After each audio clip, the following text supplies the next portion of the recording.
सो तुमने नारुतो और उसके बेटे बोरुटो के बारे में तो सुना होगा, पर क्या तुमने कभी उसके पोते सोरुटो के बारे में सुना है? ये एक ऐसी सीरीज है जो यूट्यूब पे फुल्ली एनिमेटेड है और इस पे मिलियंस एंड बिलियंस में व्यूज हैं, जहाँ सोरुटो की कहानी उसके जन्म से शुरू होकर एक भयंकर युद्ध तक जाती है, क्योंकि सोरुटो के अंदर ह्यूगा, उजुमाकी एंड उचिहा ब्लड के साथ साथ उनके आंखों की शक्तियाँ भी मौजूद थी। सोरुटो के battles, sacrifices and devastating losses तुम्हें वही रॉ इमोशंस फील करवाएगी जो तुमने ओजी नारुतो देखते वक्त फील की थी। और साथ ही इस सीरीज में नारुतो के बहुत से अनआंसर्ड क्वेश्चंस को भी रिवील किए गए हैं, लाइक चाक्रा असल में होता क्या है, जासिन कौन था और ओतुत्सुकी असल में चाहते क्या थे। So let's dive into the powerful story of Soruto Uzumaki. शुरू करते हैं उसके जन्मदिन से।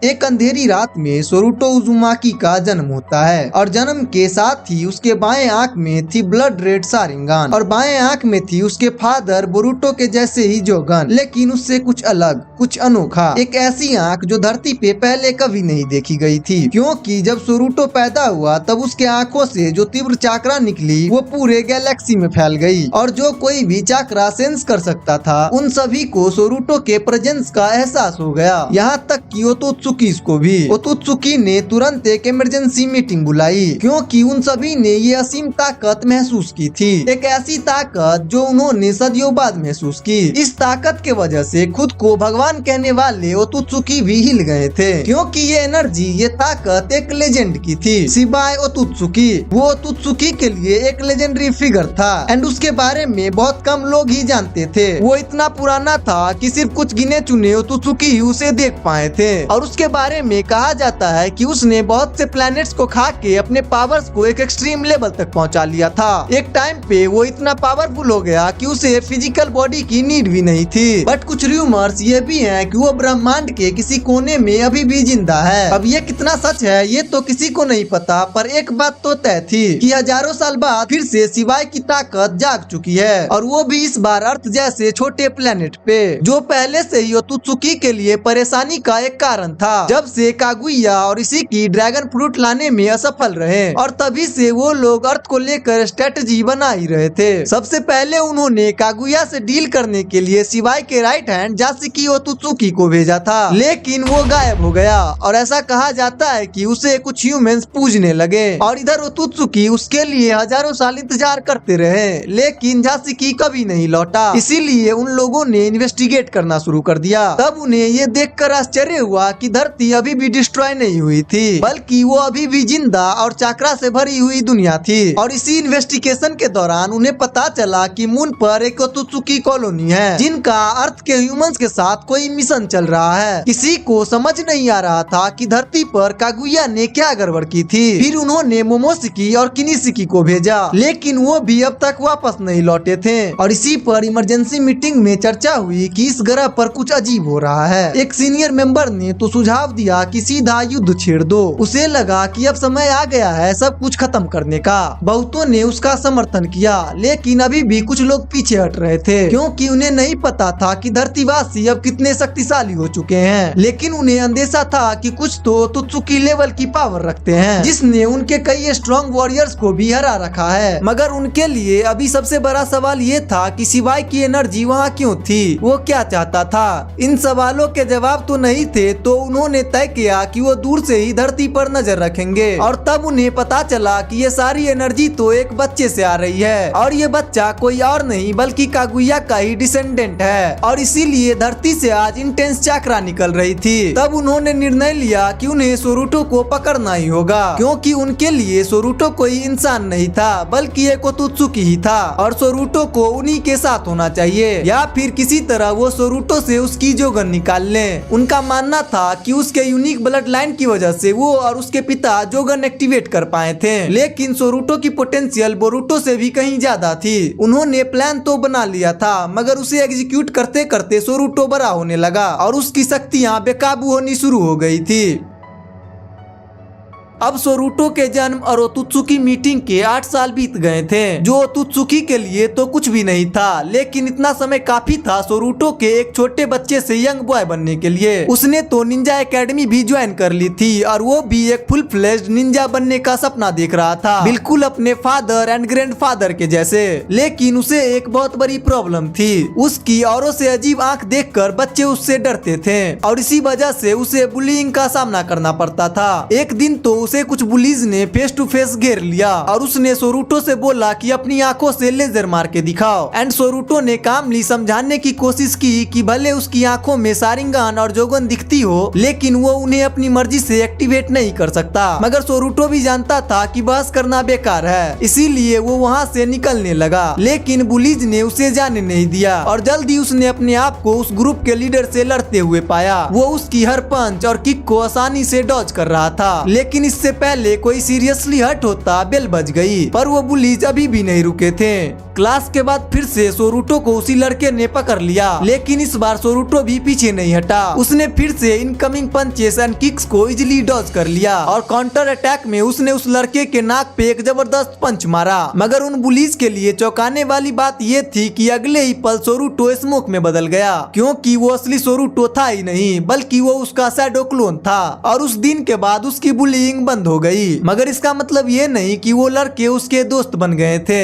सोरूटो की सिर्फ आंखें ही नहीं, बल्कि उसका टैलेंट भी बाकियों से अलग था। जहाँ बाकी बच्चे क्लोन जुत्सु सीखने में स्ट्रगल कर रहे थे, वहीं सोरूटो आराम से मल्टी शैडो क्लोन्स बना रहा था। एकेडमी में सिखाए जाने वाली चीजें उसके लिए तो मानो एक खेल थी, वो तो इससे कहीं ज्यादा के लिए तैयार था और जल्द ही उसे वो मौका मिलने ही वाला था। लेकिन उस तरह नहीं जैसे उसने सोचा था, बल्कि उसे वो मौका मिला एक बहुत बड़े लीफ विलेज ट्रेजेडी के रूप में। और सोरूटो अभी मात्र 8 साल का ही था, मगर उसे ये एहसास था कि वो स्पेशल है, क्योंकि उसकी दाईं आंख में जोगन का एक अलग ही रूप था। और भले ही उसे नहीं पता था कि ये क्या चीज है, लेकिन वो सब देख सकता था जो बहुत से लोग नहीं देख पाते थे, जैसे चक्रा पाथवेज और बहुत अजीब सी चीजें जिसका कोई एक्सप्लेनेशन नहीं था। कभी कभी तो जब वो अपनी आंखें बंद करके जोगन से देखता था तो पूरी रियलिटी बदल जाती थी और वो किसी एलियन दुनिया को देख रहा होता था। कई बार तो वो जगह बहुत डरावनी होती थी और उसे अंदर से हिला देती थी।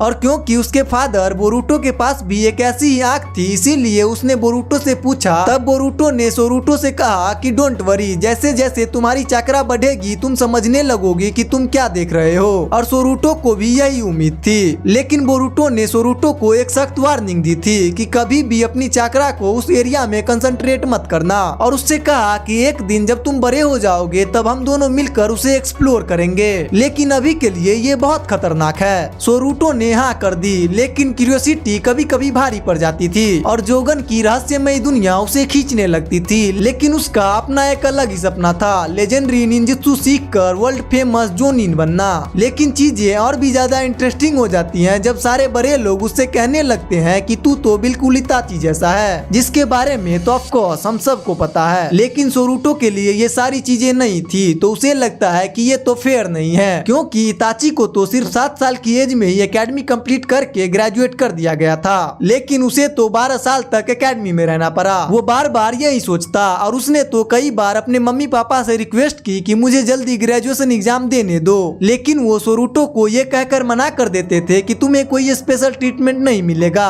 उस दिन सोरूटो को समझ आया कि होकागे का पोता होना इतना इजी भी नहीं है, लेकिन फिर भी उसे कोई चिंता नहीं थी, क्योंकि सोरूटो जानता था उसका टाइम जरूर आएगा। और उसे अपने 8वें बर्थडे से कुछ हफ्ते पहले उसके दिमाग को कुछ शांति मिली, क्योंकि उसके ग्रैंडपा सास्के ने उसके घर एक रेयर विजिट किया और सोरूटो ने बिना कोई टाइम गवाए सास्के से पूछ लिया कि इताची को इतनी जल्दी ग्रेजुएट करने की परमिशन कैसे मिल गई। और जो जवाब मिला उससे सोरूटो का दिल बैठ गया। सास्के ने समझाया कि इताची के टाइम सिचुएशंस बिल्कुल अलग थे। वो युद्ध का समय था, एक ऐसा दौर जहाँ निंजा उतने ही जरूरी थे जितना खाना और पानी, और इताची जैसा प्रोडिजी विलेज के लिए अनमोल स्मॉल था, इसीलिए वो लोग उसके ग्रेजुएशन का इंतजार नहीं कर सकते थे। सोरूटो को तो पहले कुछ समझ नहीं आया, लेकिन जब सास्के ने बताया कि इताची को सिर्फ 4 साल की उम्र में बैटलफील्ड में भेज दिया गया, जहां उसने मरे हुए सैनिकों के बीच खड़ा रहना सीखा। सोरूटो तो यह सब सुनकर हैरान रह गया और सोचने लगा कि कितना भयानक समय होगा वो। उसी दिन से सोरूटो को शांति का इम्पोर्टेंस समझ आने लगा। तभी उसे यह जानकर और शौक लगा कि इताची सिर्फ 11 साल की उम्र में आनबू ब्लैक ऑप्स में शामिल हो गया था। सोरूटो तो सोच भी नहीं सकता था कि उसके क्लास के सीनियर लड़के भी वॉर या मर्डर के लिए तैयार नहीं होंगे। इस पीसफुल टाइम में पैदा होने के लिए सोरूटो दिल से थैंकफुल था, लेकिन फिर भी वो निंजा बनने की राह में तेजी से आगे बढ़ रहा था। सास्के ने उससे कहा, अगर तुम्हें इताची जैसा बनना है तो तुम्हें पूरी जिंदगी ट्रेनिंग को डेडिकेट करना होगा, तुम्हें ट्रेनिंग से ऑब्सेस्ड होना पड़ेगा। और सोरूटो ने तभी डिसाइड कर लिया कि मैं भी यही करूंगा, लेकिन उसे पता था कि उसके पेरेंट्स को ये आइडिया उतना कुछ खास पसंद नहीं आने वाला, इसीलिए उसने छुपकर अकेले ही ट्रेनिंग करनी शुरू कर दी। और सास्के ने उसे एक सीक्रेट जगह दिखाई जहां वो इताची के साथ शूरिकेन जुत्सु को प्रैक्टिस किया करता, और साथ ही सास्के ने उसे ट्रेन करने से मना कर दिया। लेकिन सोरूटो रुका नहीं। क्लास के बाद और वीकेंड्स पर वो सीधा वहीं चला जाता और घंटों तक प्रैक्टिस करता रहता था। वो सीक्रेट जगह फॉरेस्ट के बीच एक खुला मैदान था, विलेज से काफी दूर और लोगों की नजरों से छुपा हुआ। यही वो जगह थी जहां सोरूटो ने शैडो क्लोन जुत्सु भी मास्टर कर लिया। और एक खास वीकेंड पर सोरूटो वहां अकेला था, अगला जुत्सु सीखने की कोशिश ही कर रहा था। लेकिन इस बार उसने डिसाइड किया कि वो अब चिदोरी सीखेगा। उसने अपनी माँ और नाना को ये करते देखा था और उसके पास शारिंगान भी था, तो वो भी सीख सकता था। लेकिन हकीकत ये थी कि उसका शारिंगान हमेशा एक्टिव तो रहता था, पर उसकी असली एबिलिटी सिर्फ तभी एक्टिवेट होती थी जब वो बेहद गुस्से में हो या फिर बहुत डरा हो। उस दिन सोरूटो कोशिश तो कर रहा था, लेकिन वो मास्टर नहीं कर पाया, क्योंकि वो शारिंगान को कॉन्शियसली एक्टिवेट करना सीखा ही नहीं था। वो चाहता था कि जब उसका मन करे वो तभी शारिंगान यूज कर पाए, लेकिन ऐसा हो नहीं रहा था। और उसे पहले से ये भी पता था कि उसका चाकरा नेचर लाइटनिंग है, और उसी जोश में उसने गलती कर दी, शारिंगान फुल्ली मास्टर्ड किए बिना चिदोरी को सीखने की गलती। जबकि सबने उसे पहले ही वार्निंग दी थी कि शारिंगान के बिना चिदोरी यूज करना खतरे से खाली नहीं है, क्योंकि चिदोरी एक ऐसी टेक्निक है जो हाथ को ही एक तेज लाइटनिंग ब्लेड में बदल देती है और फिर सुपर स्पीड में सामने वाले पर हमला करना होता है। इस टेक्निक को यूज करते टाइम यूजर को टनल विजन हो जाती है, यानी सिर्फ टारगेट ही दिखता है, बाकी सब गायब, और बिना शारिंगान के इसका कोई मतलब ही नहीं। सोरूटो ने सोचा कि शायद वो जोगन का यूज कर सकता है, लेकिन उसे अपनी गलती का एहसास जल्द ही हो गया। जब उसने चिदोरी परफॉर्म करने की कोशिश की तो दो बड़ी प्रॉब्लम सामने आई। पहली, वो अपने हाथ में पर्याप्त चाकरा कंसंट्रेट ही नहीं कर पा रहा था, जिससे उसके हाथ में पूरा ब्लेड बन ही नहीं पा रहा था। और दूसरी, जैसे ही उसने अपने टारगेट की तरफ दौड़ लगाई, वो अपने सराउंडिंग से ही पूरी तरह ब्लाइंड हो गया। और अगर ये कहीं रियल फाइट होती तो सोरूटो आसानी से मार खा जाता। सोरूटो पूरी तरह से फ्रस्ट्रेटेड हो चुका था, लेकिन उसे पता था कि वो एटलीस्ट ट्राई तो कर रहा है। उसके अकॉर्डिंग चिदोरी मास्टर करने के लिए सिर्फ एक ही चीज मिसिंग थी, शारिंगान। तो उसी दिन उसने डिसाइड किया कि सबसे पहले वो शारिंगान को प्रॉपरली मास्टर करेगा। एक दोपहर सोरूटो यूं ही बैठा था और अपनी आंखों पर चाकरा फोकस करने लगा। वैसे तो ये मुश्किल था, लेकिन उसके लिए इससे भी बड़ी मुसीबत ये थी कि उसे अपने जोगन वाली आंख में चाकरा नहीं भेजना था, वो सिर्फ शारिंगान वाली आंख में ही चाकरा फोकस करना चाहता था। कई घंटे बीत गए, लेकिन कुछ खास प्रोग्रेस नहीं दिखा। तभी उसे एक हल्का सा सेंसेशन महसूस हुआ, मानो उसकी आंखों के पीछे कोई पल्स चल रही हो। ये वही सेम फीलिंग थी जो उसे एक बार पहले भी हो चुकी थी। वो जानता था ये शारिंगान ही है, यानी रिजल्ट तो दिख रहे थे। वो मुस्कुराते हुए बोला कि अब तो मैं शारिंगान अपनी मर्जी से एक्टिवेट कर पाऊंगा और फिर जल्द ही मैं चिदोरी भी मास्टर कर लूंगा। लेकिन जैसे जैसे चाकरा बढ़ता गया, उसकी आंखों के पीछे दर्द भी बढ़ने लगा, पर सोरूटो रुका नहीं। वो लगातार चाकरा वहाँ भेजता रहा, और जब उसे लगा कि उसका सिर फट जाएगा और वो हमेशा के लिए ब्लाइंड हो जाएगा, तब वो हो गया।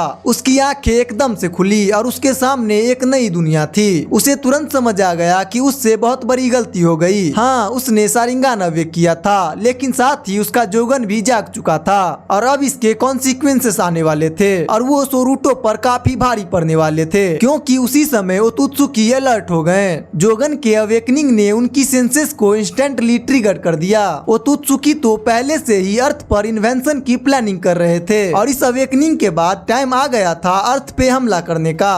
ओतुत्सुकी के द्वारा एक क्विक इमरजेंसी मीटिंग बुलाई गई और वहाँ कंफर्म हुआ कि जो इस चक्रा का होस्ट है उसे अर्थ पर ऐसे ही नहीं छोड़ा जा सकता और उनके पास एक ही रास्ता था, लीफ विलेज पर हमला करना। उन्होंने एक सिंपल सा प्लान बनाया कि वो स्ट्रॉन्ग ह्यूमंस को अवॉइड करेंगे और जोगन वाले लड़के को पकड़ लेंगे। और जैसे ही उन्होंने अपने डेस्टिनेशन पे पहुंचकर विलेज को ऊपर से स्काउट किया, तब तक सूरज ढल चुका था और ज्यादा लोग बाहर नहीं थे। लेकिन लीफ के दो जोनिन उन्हें देख चुके थे। उन्हें पता था कि वो ओतुत्सुकी मतलब खतरा, इसीलिए उन्होंने तुरंत हमला कर दिया। लेकिन उनके अटैक्स एब्जॉर्ब हो गए और वो दोनों एक सेकंड में ही मारे गए और यहीं से इन्वेंशन शुरू हो गई। पूरे लीफ विलेज में निंजा अलर्ट कर दिए गए। हर तरफ से निंजास अटैकर्स को रोकने के लिए मैदान में उतर आए। पूरा आसमान जुजुत्सु के चमक में फैल गया, बिल्डिंग्स गिरने लगे, हर तरफ तबाही मच गई। कई निंजा लड़ते लड़ते गिरने लगे। पूरे विलेज में पैनिक का माहौल बन चुका था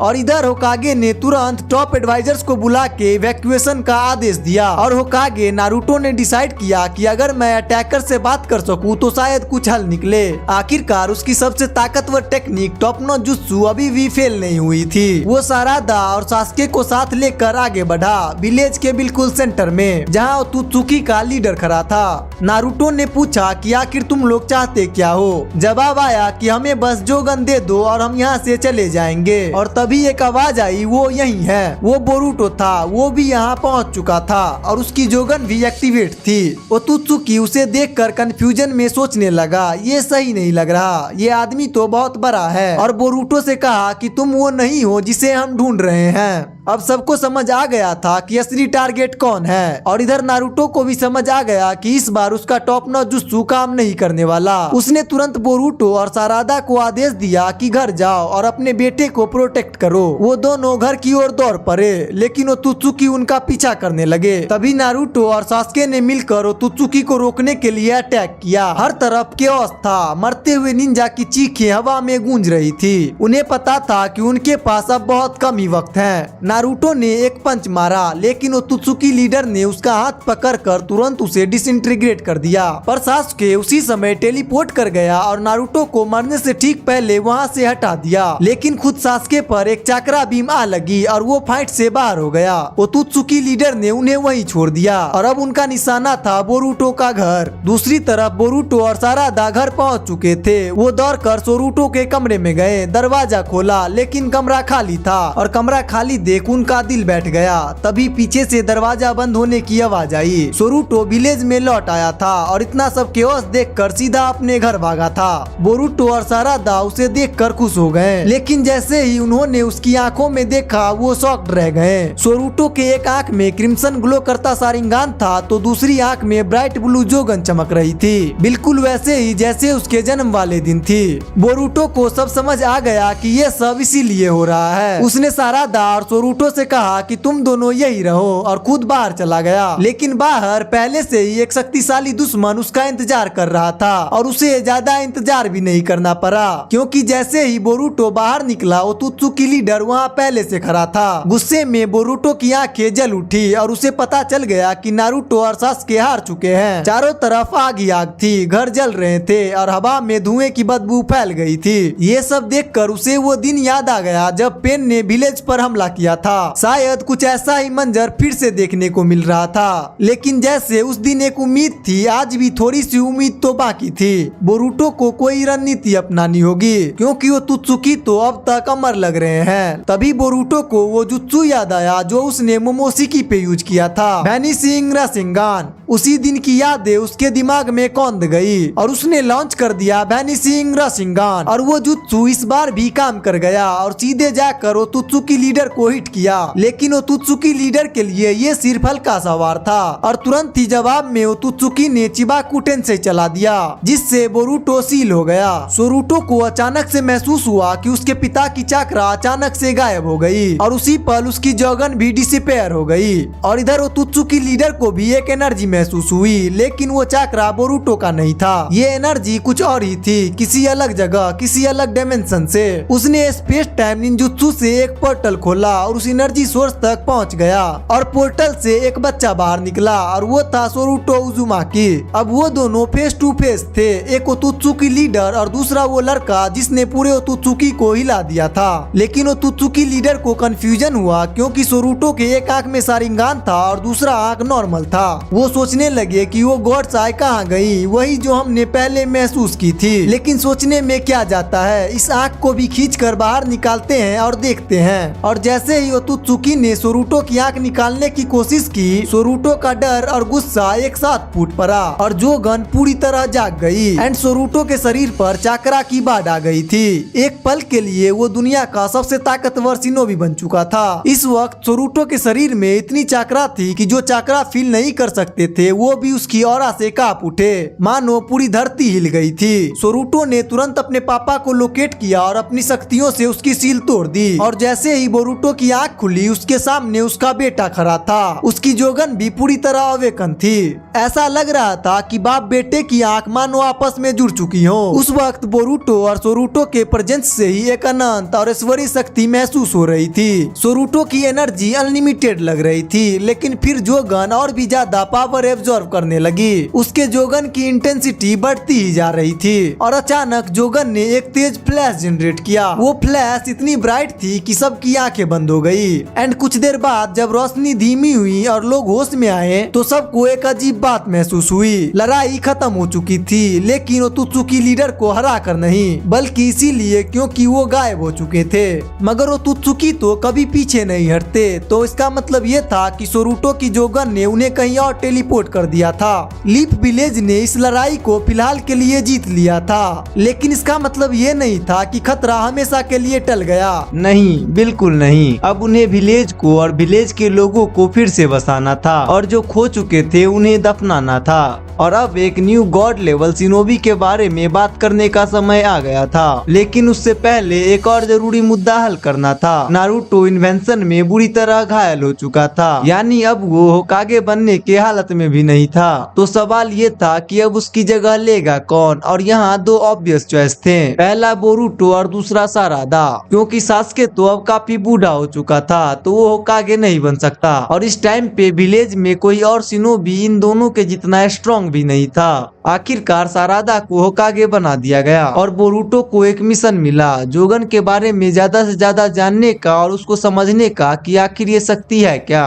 विलेज की जिंदगी धीरे धीरे नॉर्मल होने लगी थी, लेकिन जो कुछ भी हुआ था वो बहुत खतरनाक था। सबको एहसास हो गया था कि विलेज अभी भी बहुत अनप्रिपेयर्ड है। इतने सालों में कोई बड़ा हमला हुआ ही नहीं था, इसीलिए सबने अपनी गार्ड नीचे कर दी थी। लेकिन अब दोबारा नहीं, क्योंकि सब जानते थे कि ओतुत्सुकी इतनी आसानी से हार नहीं मानने वाले थे और उन्होंने तय किया कि अगली बार जब वो आएंगे तो लीफ विलेज भी पूरी तरह तैयार रहेगा। लेकिन वहीं उजुमाकी घर में एक और अजीब ट्विस्ट आने वाला था, और इस बार एक छोटी सी ओतुत्सुकी लड़की के फॉर्म में। लेकिन उससे पहले सोरूटो की असली ट्रेनिंग शुरू होने वाली थी। ओके, तो अभी तक अगर तुम ये वीडियो देख रहे हो और इस कहानी का मजा ले रहे हो तो वीडियो को एक लाइक करके चैनल को सब्सक्राइब जरूर कर लेना, और हाँ, एक प्यारा सा कमेंट भी कर देना। और अब हम वापस चलते हैं अपनी कहानी की ओर। इन्वेंशन के कुछ ही समय बाद सोरूटो अपने पुराने ट्रेनिंग ग्राउंड में लौट चुका था, लेकिन इस बार वो अकेला नहीं था, उसका फादर बोरुटो भी उसके साथ ही था। तय हो गया था कि अब उसकी रियल ट्रेनिंग शुरू होनी चाहिए, क्योंकि किसी को नहीं पता था कि ओतुत्सुकी फिर कब लौटेंगे या जोगन फिर न जाने कब एक्टिवेट हो जाए। इसीलिए बोरुटो ने खुद अपने बेटे को ट्रेन करने का फैसला लिया। उसने सोरूटो को निंजा एकेडमी से भी निकाल लिया, क्योंकि बाकी बच्चों के बीच रहना अब खतरनाक था। जब तक वो अपनी पावर्स को कंट्रोल करना न सीख ले तब तक उसे अकेले रखना ही बेहतर होगा। और वैसे भी सोरूटो को एकेडमी छोड़ने से कोई फर्क भी नहीं पड़ने वाला था, क्योंकि उसका वहाँ कोई दोस्त ही नहीं था। बिल्कुल उसके ग्रैंडपा नारुतो के जैसे ही उससे भी बाकी लोग डरते ही थे। कई लोग तो उसे ही विलेज की तबाही का जिम्मेदार मानते थे, जबकि उसने कभी भी ऐसा नहीं चाहा। एंड सेम अपने ग्रैंडपा नारुतो के तरह ही वो भी डिटरमाइंड था। सोरूटो सिर्फ इतना चाहता था कि वो हाई लेवल निंजुत्सु सीखकर धरती का सबसे स्ट्रॉन्गेस्ट निंजा बने। और इधर ट्रेनिंग शुरू होने से पहले सोरूटो को एक शपथ लेनी पड़ी कि वो अपने जोगन को तभी यूज करेगा जब सिचुएशन लाइफ और डेथ की हो। सोरूटो ने वादा किया, अब मैं वो गलती नहीं दोहराऊंगा। लेकिन उसे क्या पता था कि उसे ये वादा जल्द ही तोड़ना पड़ेगा।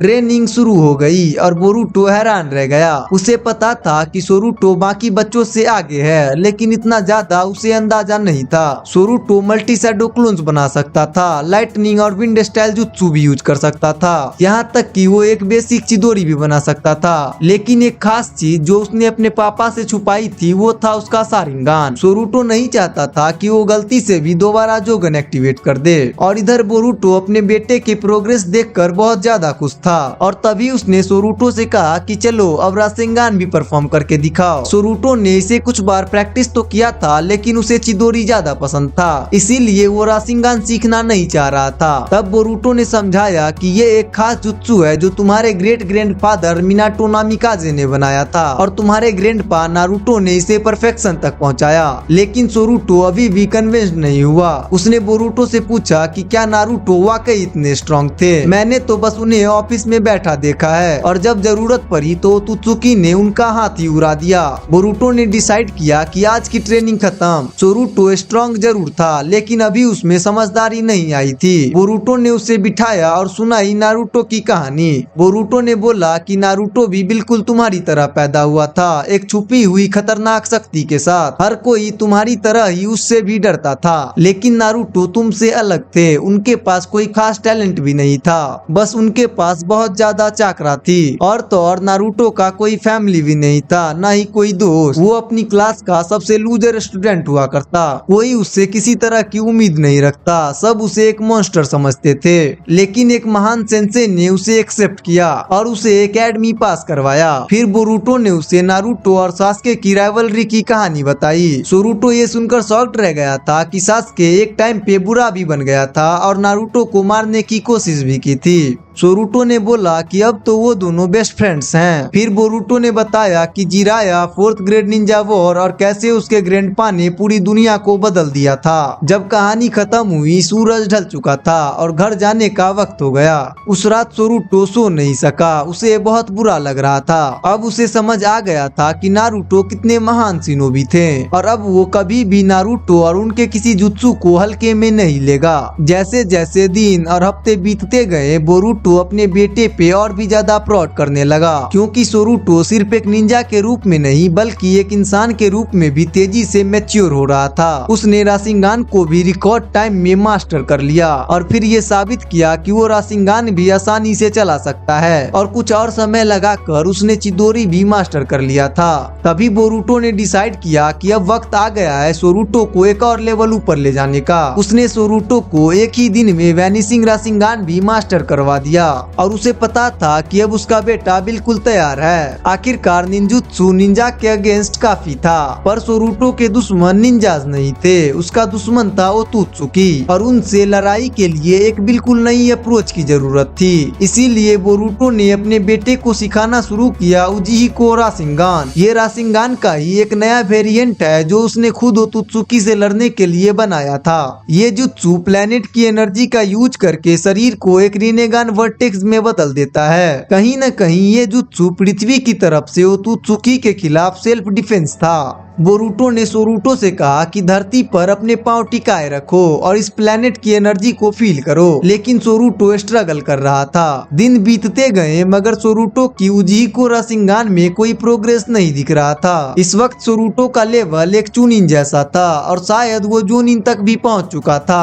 और उसकी एज थी बस 9 साल। एक दोपहर जब सोरुटो उजीहिको राशिंगान पे फोकस कर रहा था तब बोरुटो और मोमोशिकी के बीच एक कन्वर्सेशन हुआ। बोरुटो के एक पुराने बैटल के बाद से डिफीटेड ओत्सुकी मोमोशिकी बोरुटो के अंदर एक कार्मा सील के थ्रू रह रहा था, मगर अब दोनों दोस्त बन चुके थे और मोमोशिकी अक्सर बोरुटो को ओत्सुकी से डील करने का सबसे बेहतर तरीका बताया करता था। उजी को सिखाने का आइडिया भी मोमोशिकी का ही था, लेकिन उसकी तरफ से आज एक शॉकिंग सजेशन आया। मोमोशिकी ने कहा कि सोरुटो को जोगन यूज करना सीखने दो। उसका लॉजिक सिंपल था, उसे ये पावर वैसे भी कभी न कभी तो यूज करनी करनी ही पड़ेगी। तभी सोरूटो को बुलाकर उसे ये बताया गया। वो खुशी से झूम उठा। उसे पूरा भरोसा था कि अगर उसने जोगन का पावर यूज किया तो वो आसानी से उजी को राशन सीख लेगा। उसने बिना एक पल भी गवाए अपना चाकरा डायरेक्ट जोगन में भेजना शुरू कर दिया। और जब उसने अपनी आँख खोली तो उसने देखा कि ये धरती नहीं थी। वहाँ ना तो पेड़ थे ना ही घास, यहाँ तक कि आसमान भी नहीं था। वहाँ हर चीज एक गोल्डन चमकती हुई पर्दात से बनी हुई थी। उसने चारों ओर देखा और शॉक हो गया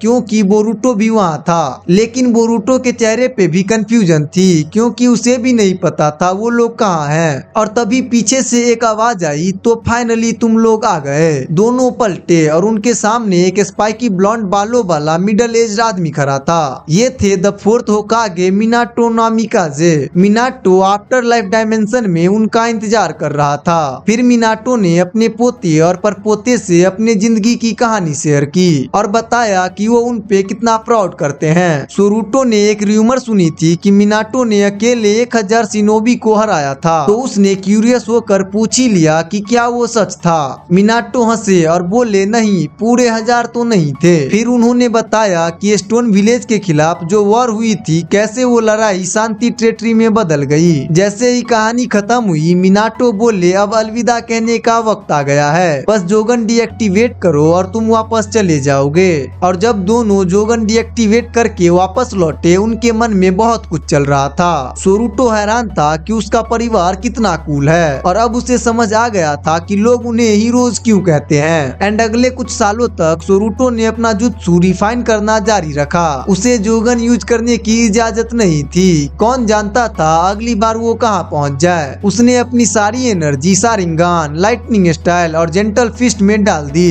जो उसे ह्यूगा लिनेज से इनहर्ट हुआ था।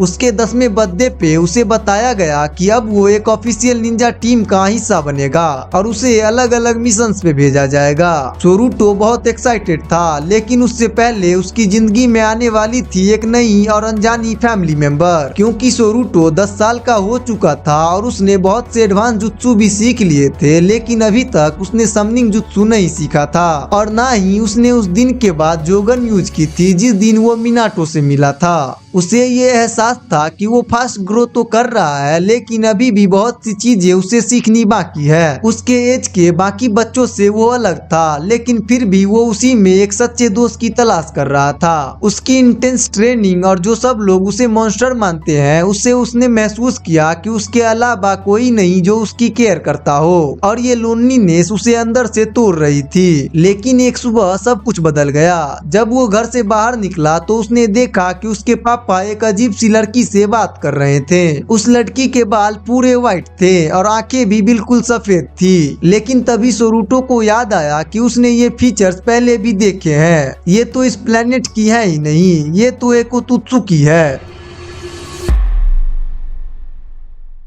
ये लड़की आखिर थी कौन? अगर तुम्हें ये जानना है तो तुम इस वीडियो पे 1000 लाइक कर देना और कमेंट्स में पार्ट 2 लिखकर 500 कमेंट्स पूरा देना। ये सोरूटो सीरीज का पार्ट 1 है, तो जैसे ही इस वीडियो पे 1000 लाइक्स एंड 500 कमेंट्स हो जाएंगे, मैं पार्ट 2 डाल दूंगा। सोयो ओताकुज, तुम लोगों का स्वागत है द स्टोरी ऑफ सोरूटो उजुमाकी के पार्ट 2 में। जैसा कि मैंने पिछली वीडियो में बोला था कि अगर तुम लोग पार्ट 1 पे 1K लाइक्स एंड 500 कमेंट्स करवा दोगे, मैं पार्ट 2 बना दूंगा। एंड ब्रो, तुम लोगों ने सिर्फ 2 दिनों में ही उस वीडियो पे 100K plus views and 500 plus comments कर दिए। So as I promised, here is the part 2।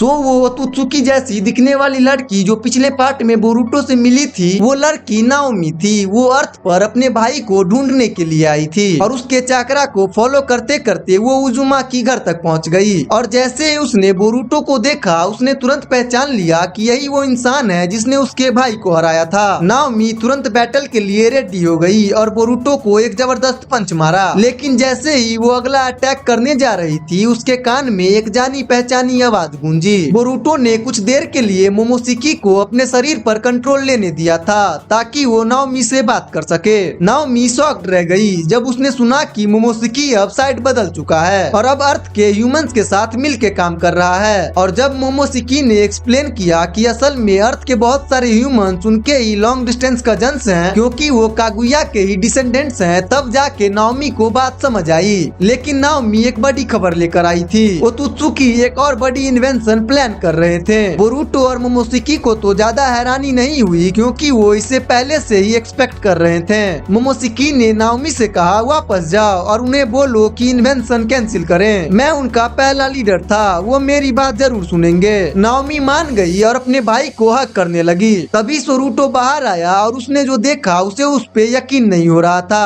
उसके पापा एक अनजान सी लड़की को हक कर रहे थे जो दिखने में तो उनकी दुश्मन लग रही थी। सोरूटो के मन में अलग अलग थॉट्स आने लगे कि क्या बोरुटो ओत्सुकी से मिल गया या फिर क्या वो सारादा को धोखा दे रहे हैं। और बोरुटो ने तुरंत समझ लिया कि सोरूटो के मन में क्या चल रहा है और उससे बोला कि ये सिर्फ मेरी एक पुरानी स्टूडेंट है। सोरूटो को थोड़ा तो क्लियर हुआ लेकिन सोरूटो स्टूपिड नहीं था। और इधर नाओमी का ध्यान भी सोरूटो पे गया। वो उसकी आंखों में घूर रही थी। उसके एक आंख में सारिंगान और दूसरी आंख में गॉड्स आई जोगन देखकर उसे पता चल गया था कि यही वो लड़का है जिसे वो ओत्सुकी ढूंढ रहे हैं। बोरुटो ने सोरूटो से कहा कि बेटा अभी तुम अंदर जाओ, मैं बाद में सब एक्सप्लेन करूंगा। और जब सोरूटो अंदर चला गया तो उन्होंने अर्थ के फ्यूचर के बारे में डिस्कशन कंटिन्यू किया। मोमोशिकी ने कंफर्म किया कि अब हम ह्यूमन साइड पे हैं, लेकिन नाओमी ने बताया कि इस बार ओत्सुकी एक बहुत बड़ी इन्वेंशन ला रहे हैं। इस बार वो सोरूटो को पकड़ने के लिए कुछ भी करेंगे, चाहे उन्हें पूरा प्लेनेट ही क्यों न डिस्ट्रॉय करना पड़े। मोमोशिकी ने कहा टेंशन मत लो, मैंने नाओमी के अंदर एक मैसेज इन्फ्यूज कर दिया है। मैं अब भी उनका पुराना लीडर हूँ तो वो मेरी बात जरूर मानेंगे, या कम से कम मुझे ऐसा लगता था। लेकिन अब एक बड़ी प्रॉब्लम ये थी कि ओत्सुकी के पास अब एक नया लीडर था, एक मिस्टीरियस फिगर जिसके बारे में कोई कुछ नहीं जानता था। बस सबको ये पता था कि उसको अर्थ से नफरत है। फिर भी एक चांस था कि शायद वो लोग सुन ले। नाओमी वापस गई, ओत्सुकी काउंसिल के सामने खड़ी हुई और उन्हें बताया कि मोमोशिकी अभी भी जिंदा है और वो इन्वेंशन रोकने को कह रहे हैं। पूरी काउंसिल हंस पड़ी, किसी ने उसकी बात नहीं मानी। लेकिन नाओमी के पास अभी भी एक लास्ट कार्ड उसके भाई का डायरेक्ट मैसेज था। जब मोमोशिकी ने अपने शब्दों में उनसे बात की तो पूरी काउंसिल शॉक्ड रह गई। उनका एक्स लीडर जिंदा था लेकिन फिर भी उससे कोई फर्क नहीं पड़ा। उन्होंने नाओमी और मोमोशिकी दोनों को ट्रेटर्स डिक्लेयर कर दिया और जैसे ही वो नाओमी को मारने वाले थे, नाओमी ने अपने आप को टेलीपोर्ट कर दिया। वो वापस अर्थ पर आकर सीधा उजुमाकी घर में गई, जख्मी और डरी हुई हालत में। उसने बोरुटो को सब बताया। बोरुटो ने तुरंत सारादा, नारुतो और सास्के को इन्फॉर्म किया। उन्होंने रियलाइज किया कि वक्त बहुत कम है। सोरूटो को जल्द से जल्द एक फुल फ्लेज निंजा बनना होगा और उन लोगों को एक इवैक्यूएशन प्लान भी बनाना होगा। और बोरुटो ने नाओमी से कहा कि तुम हमारे साथ रह सकती हो और सोरूटो की ट्रेनिंग में मदद भी कर सकती हो, लेकिन सोरूटो को अभी इन्वेंशन के बारे में कुछ मत बताना। नाओमी ने हाँ कर दी, लेकिन जल्दी वो अपना प्रॉमिस तोड़ने वाली थी। पर सोरूटो को Naomi as a family member बिल्कुल पसंद नहीं आई। नाओमी अजीब थी और उसे समझ नहीं आ रहा था कि उसके डैड ने उसे घर लाने का सोचा भी कैसे। सोरूटो को बुरा लगा, उसके पेरेंट्स उससे कुछ छुपा रहे थे जो सोरूटो को सबसे ज्यादा हर्ट कर गया। उसके फादर ने उससे झूठ बोला था, पहले कहा कि ये मेरी पुरानी स्टूडेंट है, फिर सडनली बोल रहे हैं कि ये एक ओत्सुकी है। सोरूटो कंफ्यूज्ड था और गुस्सा भी। और जब उसके पेरेंट्स ने उससे कहा कि नाओमी को अपनी बहन समझो तो बस वो फट पड़ा। सोरूटो एकलौता बच्चा था और नाओमी की प्रेजेंस ने उसे जेलस फील कराया। लेकिन सबसे बुरा तब हुआ जब बोरुटो उसे अपनी ट्रेनिंग सेशन में भी लाने लगा। प्रॉब्लम नाओमी की प्रेजेंस नहीं थी, प्रॉब्लम ये थी कि जब भी वो आती बोरुटो पर मोमोशिकी कंट्रोल ले लेता और ट्रेनिंग सेशन लीड करने लगता। वो रूड था, इम्पेशेंट था और सोरूटो के हर मूव को क्रिटिसाइज किया करता। बाकी सब लोग इंक्लूडिंग बोरुटो उसकी तारीफ किया करता था। लेकिन अब दो स्ट्रेंजर्स उसके स्किल्स का मजाक उड़ा रहे थे। वो उसे बार बार याद दिलाते थे कि उसने कितने टाइम से कोई नया जुत्सु नहीं सीखा। एंड सिचुएशन और बिगड़ने लगी जब नाओमी कॉन्स्टेंटली स्पेरिंग मैचेस में उसे हरा रही थी। उसका ब्याकुगान बहुत पावरफुल था और वो जरूरत से ज्यादा तेज भी थी। उसने एक अजीब सा जेंटल फिस्ट स्टाइल यूज किया था और बात जब निंजुत्सु की आई तो दोनों बराबर थे। लेकिन जेंटल फिस्ट नाओमी के लिए एक प्लस पॉइंट था। एक दिन जब नाओमी ने सोरूटो को बुरी तरह हरा दिया और मोमोशिकी उसकी बेइज्जती कर रहा था, तब सोरूटो ने डिसाइड किया कि बस अब बहुत हुआ। वो तुरंत वहाँ से भाग गया, बहुत ही तेज रफ्तार से। जितनी दूर वो जा सकता था वो चला गया और आखिर में वो एक शांत जंगल के कोने में पहुँच गया और वहाँ अकेले चुपचाप बैठ गया। वो अपने पापा से बहुत नाराज था क्योंकि उन्होंने ओत्सुकीज को उसकी जिंदगी में आने दिया। लेकिन जैसे जैसे उसने सोचना शुरू किया, गुस्सा धीरे धीरे ठंडा पड़ने लगा और उसने रियलाइज किया कि शायद वो लोग सही थे।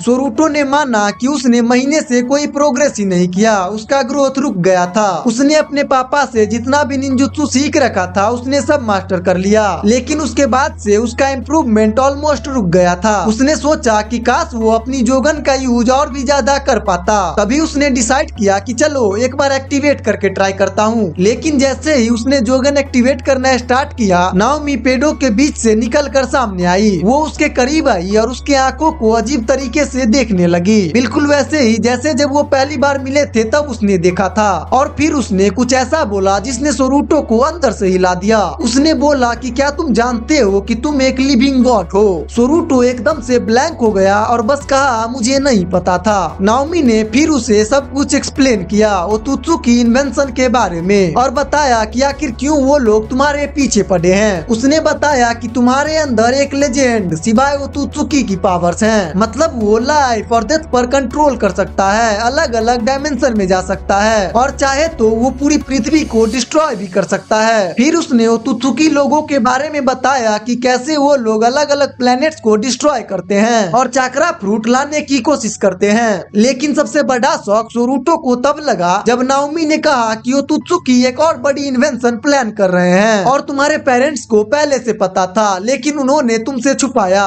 नाओमी ने समझाया सब कुछ जो बोरुटो और मोमोशिकी कर रहे हैं वो सिर्फ तुम्हारी भलाई के लिए है और आखिर में सिर्फ तुम ही हो जो अर्थ को बचा सकते हो। सोरूटो ने कहा कि अगर मैं टारगेट हूँ तो क्यों न मैं अर्थ ही छोड़ दूं, अगर मैं चला गया तो वो लोग यहाँ अटैक ही नहीं करेंगे। तब नाओमी ने कहा वो भी काम नहीं करेगा, अर्थ ने पिछले कई दशकों से उन्हें बहुत परेशान किया है और अब वो बस इसे तबाह करना चाहते हैं। अब सोरूटो को सब कुछ पता चल गया था, उसे रिलीफ मिली मगर साथ ही उसे गिल्ट भी हो रहा था अपने पेरेंट्स पे शक करने का और वहाँ से भाग जाने का। इसीलिए दोनों ने प्लान बनाया कि वो लोग वापस जाकर बोरुटो को कन्विंस करेंगे कि वो दोनों भी फुल फ्लेज्ड निंजा बन सकते हैं। उन्होंने डिसाइड किया कि वो लोग एक रियल सेंसे के अंदर ट्रेनिंग लेंगे, रियल मिशंस करेंगे और दुनिया के बारे में और सीखेंगे। जब वो वापस आए तो बोरुटो खुश था यह देखकर कि वो दोनों अब साथ मिलके काम कर रहे हैं। लेकिन जब उन्होंने कहा कि वो दोनों एक रियल सेंसे के अंदर रहकर फुल फ्लेज्ड निंजा बनना चाहते हैं, तब बोरुटो ने कहा ये डिसीजन मैं अकेले नहीं ले सकता। तो बोरुटो सारादा के पास गया और उसे सब कुछ बताया और थोड़ी डिस्कशन के बाद दोनों ने हाँ कर दी। लेकिन सारादा को होकागे होने के नाते सभी के सेफ्टी का ध्यान रखना था, सिर्फ अपने बेटे का नहीं। अगर सोरूटो कभी भी कंट्रोल के बाहर गया तो वो सब कुछ तबाह कर सकता था। तब सारादा ने डिसाइड किया कि उनका सेंसे होगा कवाकी। वो बोरुटो का पुराना दोस्त और कारमा यूजर था और उसके साथ उसका एक टीममेट भी होगा, किलर बी के फ्रेंड का ग्रैंडसन, नाम था डूडो। वो एक्चुअली सोरूटो के दूर का रिलेटिव भी था क्योंकि उसकी माँ युगा थी। वो अभी अभी गेनिन बना था एंड नाओमी और सोरूटो के साथ टीममेट होना दोनों विलेजेस के बीच के टाइल्स को मजबूत करेगा। उसके अगले ही दिन सोरूटो और नाओमी मिले अपने नए सेंसे और टीममेट से। डूडो ने उन्हें नारुतो और किलर बी के पुराने एडवेंचर्स के किस्से सुनाए कि कैसे दोनों ने साथ में ट्रेनिंग करी थी और दुनिया के सबसे सफल जिंजुरिकी बन गए थे। नाओमी और सोरूटो को डूडो पसंद आया, लेकिन उनके सेंसे कवाकी ने साफ कर दिया था कि वो यहाँ सिर्फ इसीलिए है ताकि अगर सोरूटो कंट्रोल खो दे तो वो उसका चाकरा कारमा से सील कर दे।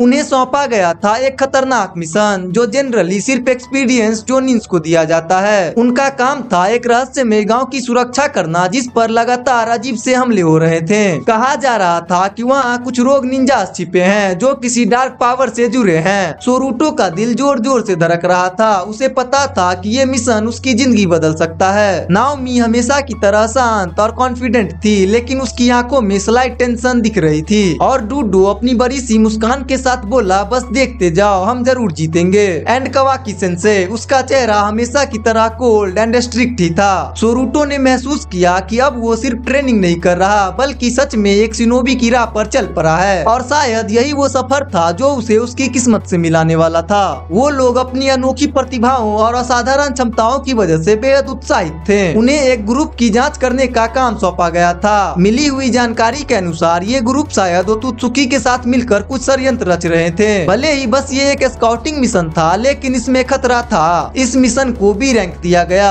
क्योंकि कहा गया था कि इस ग्रुप के कुछ लोग कर्स मार्क रखते हैं और बहुत ही हाई लेवल के जुत्सु का इस्तेमाल कर सकते हैं। गाँव से निकलने के बाद सेंसेई कावाकी ने मिशन का एक और पहलू बताया। उन्हें एक स्क्रोल को भी दूसरे गांव तक पहुंचाना था। इसके अंदर क्या था उन्हें जानने की अनुमति नहीं थी क्योंकि वो जानकारी हाई क्लासिफाइड थे। मगर सोरूटो को अंदाजा था कि इसका भी संबंध उसी से और ओतुत्सुकी से है। उन्हें बताया गया कि संभावित दुश्मन पत्तों के गांव के कुछ मील दूर एक छोटे से गांव के पास मौजूद हैं। तीनों गेनिन अपने सेंसेई का पीछा करते हुए घने जंगल में भागते और कूदते रहे। वो जंगल एक कभी न खत्म होने वाला किला लग रहा था। घंटों तक लगातार दौड़ने और पैरों पर छलांग लगाते रहने के बाद सोरूटो को पता चला कि आखिर क्यों इसे पत्तों में छुपा गांव कहा जाता है। शुरुआत में गेनिन चौकन्ने थे, वो किसी हमले की उम्मीद कर रहे थे, लेकिन धीरे धीरे वो बोर होने लगे। ये वैसा नहीं था जैसा उन्होंने सोचा था। वो बस लगातार दौड़ रहे थे, न ही उनपे कोई अटैक हो रहा था और न ही सामने कोई दुश्मन आ रहा था। आखिरकार अगले दिन सुबह होने पर वो अपने ठिकाने पहुँचे। वो था एक छोटा सा फिशिंग विलेज। ये गाँव तो पत्तों जैसा बिल्कुल भी नहीं था।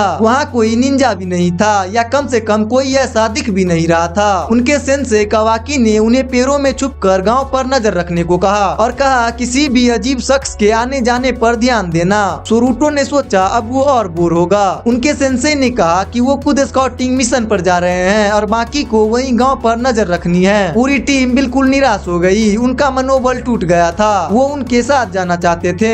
उन्होंने सोचा कि 3 लोगों की जरूरत ही क्या थी इस छोटे से गाँव को देखने के लिए। फिर उसके सेंसेई कावाकी ने स्क्रोल सोरूटो को सौंपा और कहा कि इसे सुरक्षित रखना। जब वो लौटेंगे तो उसे दूसरे गांव तक पहुंचना होगा और मिशन कंप्लीट हो जाएगा। वो हिचकिचाया लेकिन मना नहीं कर सकता था, तो वो मान गया। मगर यही तो दुश्मन चाहते थे। असल में सोरूटो और उसकी पूरी टीम पर नजर रखी जा रही थी। जैसे ही उनके सेंसेई वहां से चले गए, हमला शुरू हो गया। जब इन लोगों का ध्यान बटा हुआ था, तभी अचानक से सूरिकेन और कुनाई इनके ऊपर बरसने लगी। डूडो ने तुरंत ही विंड स्टाइल का प्रयोग किया और उन्हें रोक दिया। सोरूटो ने भी तुरंत ही दुश्मनों की मौजूदगी महसूस कर ली। वो उनकी हत्या करने वाली मंशा को साफ महसूस कर सकता था। आखिरकार इन तीनों को वो मिल गया जो ये चाहते थे, एक लड़ाई। 4 दुश्मन सामने आए और उनके कपड़ों पे अजीब सी डिजाइन बनी हुई थी। हमला करने से पहले उन्होंने सोरूटो से स्क्रोल मांगा। सोरूटो ने स्थिति की गंभीरता समझ ली। ये लोग शायद जोनिन लेवल के थे।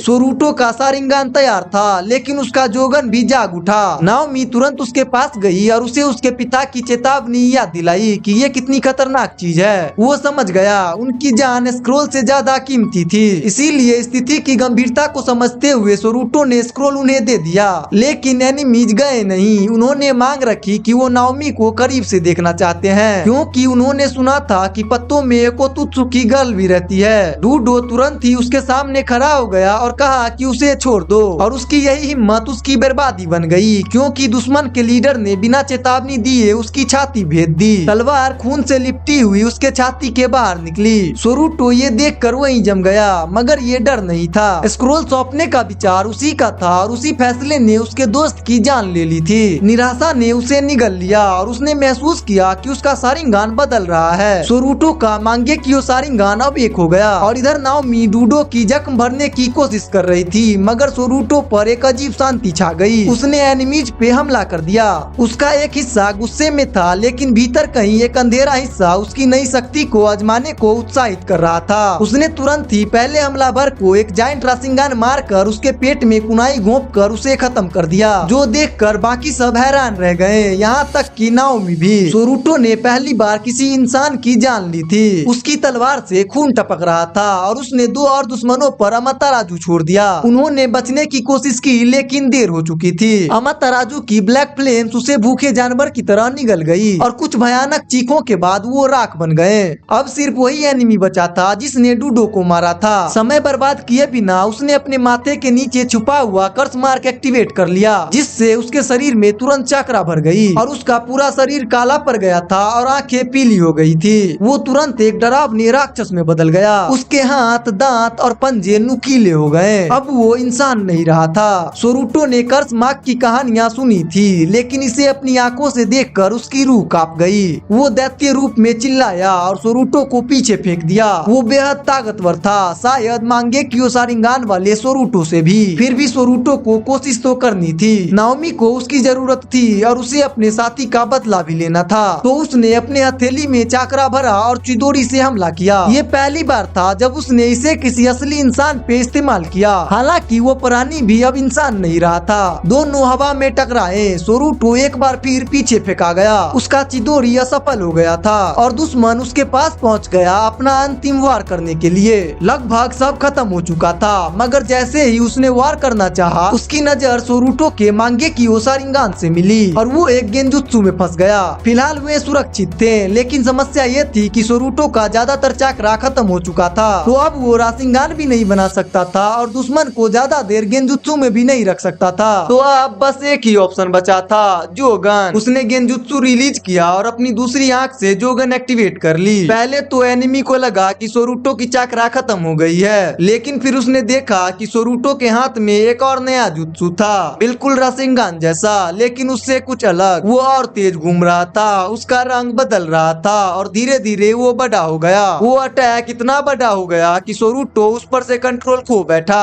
और घबरा कर उसने एनिमी पे थ्रो कर दिया। अगले ही पल उसका एनिमी गायब हो गया, लेकिन वो जुत्सु रुका नहीं, वो और बड़ा होता गया। वो सब कुछ खत्म करने जा रहा था, उसके दोस्त, पूरा जंगल और शायद पूरी दुनिया। तभी कवाकी ने जंगल में रोशनी देखी और उसे जंगल की तरफ से ह्यूज चक्रा महसूस हुई। और जब उसने वो बड़ा सा रेनबो जैसा बॉल देखा जो पूरे जंगल को तबाह करने वाला था, तो उसने तुरंत आगे जाकर कारमा से उसे एब्जॉर्ब कर लिया। और उधर सोरूटो भी बेहोश हो गया था। उसे बेहोशी के पल में रियलिटी समझ आई। उसका दोस्त मर गया था और वो भी 4 लोगों को मारकर किलर बन गया। पर ये उसकी चिंता का बड़ा कारण नहीं था, क्योंकि जोगन एक्टिवेट करने पर उसके सामने विजन आने वाला था जो उसकी जिंदगी बदल देगा। और वो एक गॉड शिबा एवोतुत्सुकी से बात करने वाला था। वो अब जमीन पर नहीं था, वो स्पेस में तैर रहा था, थका हुआ और कंफ्यूज। उसे समझ नहीं आ रहा था कि ये क्या हो रहा है। तभी एक आवाज आई कि मैंने तुम्हें यहाँ बुलाया है। उसने मुड़कर देखा और उसके सामने एक प्लेनेट साइज का चेहरा था, काले और सफेद लाइन से भरा हुआ। वो इंसान तो बिल्कुल नहीं था और उसकी राइट आई बिल्कुल सोरूटो के आंख जैसी लग रही थी। तभी उसने अपना नाम बताया, शिबा एवोतुत्सुकी। उसने खुद रिवील किया कि सोरूटो का पैदा होना और उसके अंदर ये पावर होना उसी का प्लान था। जोगन एक्चुअली उसी का तीसरा आंख था और उसका एक खास पर्पस था, पावर के भूखे ओतुत्सुकीज को तबाह करना। सोरूटो के दिमाग में ओतुत्सुकी मेंबर्स के चेहरे बन गए। एक को तो उसने पहले ही पहचान लिया, वो वही था जो इन्वेंशन लीड कर रहा था, लेकिन उसके सब कुछ समझने से पहले ही उसकी विजन ब्लर हो गई और वो होश में आ गया। अब वो किसी गैलेक्सी में नहीं था, बल्कि एक हॉस्पिटल बेड पे था। उसके ऊपर खड़ी थी उसकी बुआ हिमावारी और एकदम से सोरूटो को सब याद आ गया। दोस्त का स्टैम्प्ड होना, उसका अटैकर्स को मारना और फिर सबको लगभग तबाह कर देना। उसका दिल शर्म से भरा हुआ था और उसके आंखों से आंसू निकल आए। वो अपने आप को एक मॉन्स्टर मानने लगा। और तभी वहाँ सास्के भी आ गया और उसने सोरूटो को समझाया कि वो कोई मॉन्स्टर नहीं है, वो एक रियल शिनोबी है और शिनोबी होने का मतलब ही है अपनों की हिफाजत करना। कभी कभी अपनों को बचाने के लिए बड़े कदम उठाने पड़ते हैं। उधर होकागे और कवाकी अटैकर्स की इन्वेस्टिगेशन कर रहे थे, मगर कुछ खास क्लू नहीं थे। इसीलिए सारादा ने ऑर्डर दिया कि कवाकी उसकी जांच जारी रखें। लेकिन अब सोरूटो इधर अपना एक अलग प्लान बनाता है जो उसे उसके मौत तक ले जाने वाला था। सूरज पहाड़ों के बीच ढल रहा था जब सोरूटो नाओमी से मिला। उस इंसिडेंट के सिर्फ कुछ ही दिन हुए थे, मगर सोरूटो बदल गया था। उसका ऑरा और भी तेज और इंटेंस फील हो रहा था। नाओमी ने उसे बताया कि डूडो भी जिंदा है, वो बड़ी मुश्किल से बचा है। सोरूटो हल्का सा रिलैक्स्ड हुआ, लेकिन अंदर से वो जानता था कि दुश्मन आराम नहीं करेंगे। इसीलिए सोरूटो ने अपना ईगो छोड़कर नाओमी से मदद मांगी। उसे ओतुत्सुकी और उनकी पावर्स के बारे में सब कुछ जानना था। नाओमी मान गई और एक नया ट्रेनिंग फेज शुरू हुआ। ट्रेनिंग ग्राउंड पर बोरूटो ने फिर जिम्मेदारी उठाई। अब सोरूटो को सिर्फ उन्हीं लोगों से ट्रेनिंग लेना था जो खुद ओतुत्सुकी से लड़ चुके थे। बोरूटो और नाओमी ने मिलकर उसे सब बताया जो वो जानते थे और सोरूटो धीरे धीरे और स्ट्रॉन्ग बनता गया। एंड एक दिन बोरूटो ने डिसाइड किया कि अब वो सोरूटो को उसका सिग्नेचर समनिंग जुत्सु सिखाएगा। शुरू में सोरूटो को लगा कि ये इम्पोर्टेंट नहीं है, पर बोरूटो समझता था कि उसका चक्रा कुछ अलग है। शायद वो एक ऐसा क्रिएचर समन कर सके जो ओतुत्सुकी सातसुकी के सामने खड़ा हो जाए। लेकिन सोरूटो कितनी भी कोशिश करता, बस उससे एक छोटा सा बेबी स्नेक विद विंग्स समन होता। दिन गुजरते गए पर समनिंग जुत्सु में प्रोग्रेस 0 था। तो बोरुटो ने नारुतो से मदद मांगी। नारुतो बोला, मुझे पता है कि प्रॉब्लम क्या है। सोरूटो बहुत ही रिलैक्स्ड है, उसे असली खतरा महसूस ही नहीं हो रहा, इसीलिए उससे नहीं हो पा रहा। और फिर बिना किसी वार्निंग के नारुतो ने सोरूटो को एक अंधेरी जगह में फेंक दिया, वैसे ही जैसे उसे जिराया ने फेंका था। अगर अभी उसने कुछ नहीं किया तो उसकी मौत पक्की थी। उसने चाक्रा फ्लो किया और उसकी जोगन अपने आप एक्टिवेट हो गई। उसने समनिंग जुत्सु दोबारा किया और उस बार काम कर गया। एक तेज रोशनी निकली जो मीलों तक फैल गई और वहाँ से निकला एक ड्रैगन। सब हैरान रह गए, किसी को नहीं पता था कि अभी भी ड्रैगन्स एग्जिस्ट करते हैं। और सबसे शॉकिंग चीज तब हुई जब ड्रैगन ने सोरूटो से बोला, अगर स्ट्रॉन्ग बनना चाहते हो तो मेरे साथ चलो। और बिना सोरूटो के जवाब दिए वो दोनों गायब हो गए। सोरूटो पहाड़ों और पर्पल स्काई से घिरी हुई एक अजीब जगह पे था और उसके सामने एक इंसान नहीं बल्कि एक अलग ही शख्स ड्रैगन सेज था। उसने सोरूटो से कहा कि मैं तुम्हें सेज जुत्सु सिखाऊंगा। पहले सोरूटो को डाउट हुआ क्योंकि उसने सेज मोड की कहानियां ही सुनी थी, लेकिन जब ड्रैगन सेज ने एक विशाल सी चीज अपने हाथों से उठा ली और सोरूटो ने देखा कि कोई चाक्रा भी यूज नहीं हुआ, तब उसे समझ आया कि ये सच में कुछ अलग है। और सोरूटो ने डिसाइड किया कि वो सीखेगा।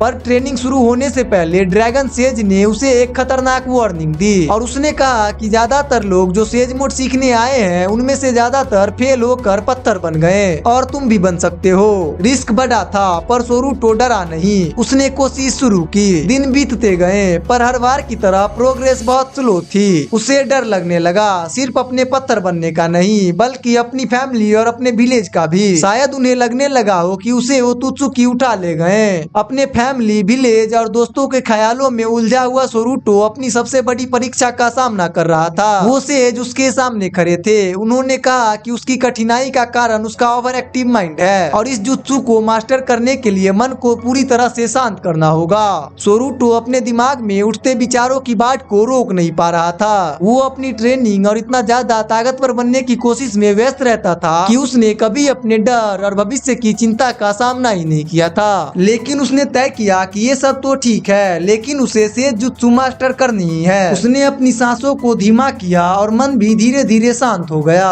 उसे गंभीरता महसूस हुई, जैसे समय और जगह एक एहसास खो गया हो। ये अजीब था पर एक सुखद अनुभव था। आमतौर पर जब वो निंजुत्सु करता था तो उसका पूरा शरीर प्रबल ऊर्जा से भर जाता था, पर इस बार उल्टा था। तभी उसे एहसास हुआ कि वो सफल हो गया। उसने सेज मोड भी एक्टिव कर लिया था। उसने बिना कोई चाक्रा इस्तेमाल किए भारी पत्थर उठा लिया। परीक्षा सफल हो चुकी थी। अब वो ड्रैगन सेज की यात्रा शुरू कर सकता था, लेकिन सीखने और खोजने के लिए अभी भी बहुत कुछ बाकी था। पर समय नहीं था, उसे घर भी लौटना था। और जैसे ही सोरूटो घर पहुंचा, उसकी एक नई जर्नी स्टार्ट होने वाली थी। और इस जर्नी का अगला चैप्टर एक अनएक्सपेक्टेड टर्न लेने वाला था। एक ऐसा टर्न जो छुपा था एक और लेजेंडरी जुत्सु के पीछे, जो बनाया था फोर्थ होकागे ने। सोरूटो बहुत खुश था, लेकिन ये खुशी ज्यादा देर तक नहीं रही। उसका सुख दुख में बदल गया जब उसे रियलाइज हुआ कि करने के लिए अब कुछ बचा ही नहीं था। वो ट्रेनिंग से बोर हो चुका था और दुनिया भी अभी के लिए शांत थी। कोई खास मिशंस भी नहीं थे। एक निंजा होने का ये सबसे डल समय था। और यूं ही एक दिन सोरूटो अपने घर में ही पुरानी चीजें इधर से उधर कर रहा था। ज्यादातर चीजें तो वहाँ बेकार ही थी। पुराने खिलौने, धूल से भरे कपड़े और कुछ एंटिक चीजें जो उसके पेरेंट्स ने सालों तक कलेक्ट की थी। लेकिन तभी उसे एक ऐसी चीज मिली जिसने उसका ध्यान खींचा। एक बॉक्स जो बिल्कुल नॉर्मल था, पर उस पे लिखा नाम बहुत खास था। उस पे लिखा था मिनाटो नामिकाजे, जो उसका ग्रैंडफादर था। उसने धीरे से लीड खोला और अंदर उसे मिला एक खास 3 दांतों वाला कुनाई। ये वही वेपन था जो मिनाटो का फेवरेट था, जिससे मिनाटो फ्लाइंग राइजिन यूज करता था। सोरूटो को तुरंत याद आई नारुतो की वो कहानियां जिसमें इसका जिक्र था कि कैसे मिनाटो इस कुनाई का यूज करके दुनिया का सबसे फास्टेस्ट शिनोबी बन गया था। और अभी तक यही एक चीज बाकी थी जो सोरूटो अचीव नहीं कर पाया था। उसने नोटिस किया कि इस कुनाई पर एक अजीब सी सील लगी हुई थी। उसे समझ आ गया कि शायद यही वो फ्लाइंग राइजिन का सीक्रेट था और सोरूटो इसे सीखने के लिए खुद को रोक नहीं पाया। तुरंत उसने डिसाइड किया कि अब वो एक सोलो मिशन स्टार्ट करेगा, मिनाटो का स्केयर्ड स्क्रोल चुराने के लिए और इस जुत्सु का राज जानने के लिए। स्केयर्ड स्क्रोल्स विलेज के एक सिक्योर्ड हिस्से में रखा था, पर सोरूटो को पूरा भरोसा था कि वो चुरा लेगा। जाएगा। और उसने वैसा ही किया, आराम से स्क्रोल चुरा लिया और छुपने के लिए जंगल की तरफ निकल गया। वो अपने पुराने ट्रेनिंग ग्राउंड में चला गया।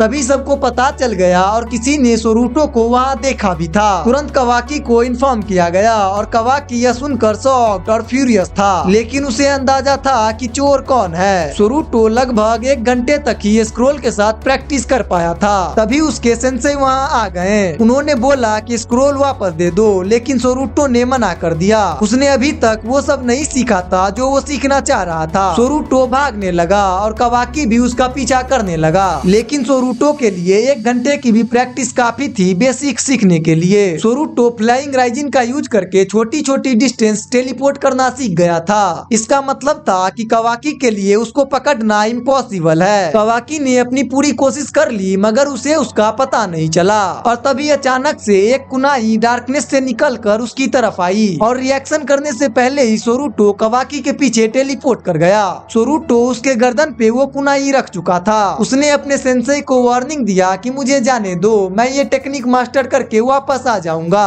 और फिर से गायब हो गया। इस बार सोरूटो ने प्रैक्टिस के लिए एक नया जगह चूज किया। वहाँ उसने मिनाटो का बॉक्स और स्क्रोल जमीन पर रखा, लेकिन तभी उसने कुछ नोटिस किया। बॉक्स के नीचे एक सीक्रेट कंपार्टमेंट था। जब उसने उसे भी खोला तो अंदर एक अजीब बूमरंग शेप्ड कुनाई थी। सोरूटो ने कभी ऐसी कुनाई नहीं देखी थी। उसके बाद उसने प्रैक्टिस शुरू की और जल्दी ही फ्लाइंग राइजिन में बहुत ज्यादा इम्प्रूव कर लिया। वो पूरी रात ट्रेनिंग में उलझा रहा और इधर सूरज भी निकल गया। मतलब सिर्फ एक रात में ही उसने मिनाटो की टेक्निक सीख ली। उसके चेहरे पे मुस्कान थी। उसने डिसाइड किया कि अब वो ये चीज अपने डैड को दिखाएगा। उसे पता था कि वो गुस्सा होंगे, लेकिन फिर भी दिखाना जरूरी था। जब वो बोरूटो के पास गया तो देखा कि वो भी ट्रेनिंग कर रहा था, और हैरानी की बात तो ये थी कि बोरूटो को उस कांड के बारे में पता भी नहीं चला था। ये सोरूटो का लकी डे था, सिर्फ इसीलिए नहीं कि उसके डैड को कुछ पता नहीं चला, बल्कि इसीलिए भी कि उसने अपने अंदर मिनाटो का भी एक हिस्सा पा लिया। और घर लौटने पर सोरूटो अपने पिता को अपनी नई तकनीक फ्लाइंग राइजिन दिखाता है, जिसे देखकर बोरूटो कुछ टाइम के लिए अपने बेटे की बढ़ती हुई शक्तियाँ देखकर घबरा जाता है, मगर फिर वो सोचता है कि चलो ठीक ही है, वैसे भी सोरूटो अब बड़ा हो चुका है। फिर बोरूटो डिसाइड करता है कि वो सोरूटो को उसके जोगन का प्रॉपरली यूज करना सिखाएगा, एंड दोनों जोगन आइज की ट्रेनिंग शुरू कर देते हैं। मगर तभी जंगल में एक परमाणु बम जैसा विस्फोट होता है, जिसे देखकर जब वो दोनों घर लौटते हैं तो नाओमी गायब होती है। उसे ओतुत्सुकी ने किडनैप कर लिया था, और जब सोरूटो उसे बचाने निकलता है तो पता चलता है कि ये तो एक साजिश थी। असल में ओतुत्सुकी ने इन्वेंशन स्टार्ट कर दी थी, एंड वो डिफरेंट टाइमलाइंस को मिलाकर सोरूटो को मारना चाहते थे,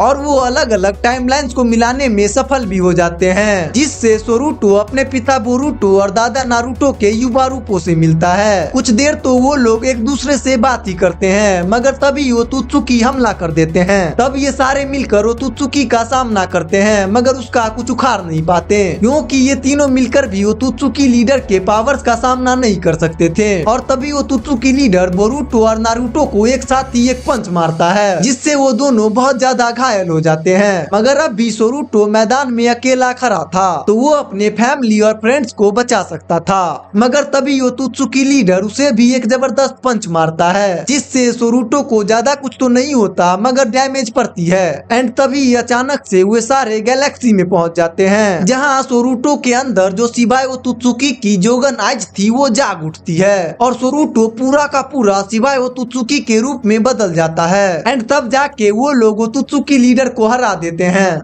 और इधर लड़ाई के बाद सोरूटो भी बेहोश हो जाता है, एंड जब उसकी आंखें खुलती हैं तो वो धरती पे होता है, और उसके सामने एक भयानक मंजर होती है, जहां हर तरफ मौत ही मौत थी। एंड तब जाके सोरूटो को ये रियलाइज होता है कि वो और कितनी भयानक चीज है, जिसमें किसी का भला नहीं होता, बस चारों तरफ मौत ही मौत होती है। एंड उसके बाद से सिवाय ओतुत्सुकी का सारा कंट्रोल तो सोरूटो के हाथ में ही होता है, तो वो कभी दोबारा वॉर नहीं होने देता, और ये कहानी यही खत्म हो जाती है। So yo otakus, that's it, the entire story of Soruto Uzumaki। And हाँ, ये मेरी कोई चैट जीपीटी से बनाई हुई स्टोरी नहीं है, बल्कि एक फैन मेड स्टोरी है। तो तुम्हें कैसी लगी कमेंट सेक्शन में जरूर बताना, एंड हाँ, चैनल को सब्सक्राइब भी कर लेना।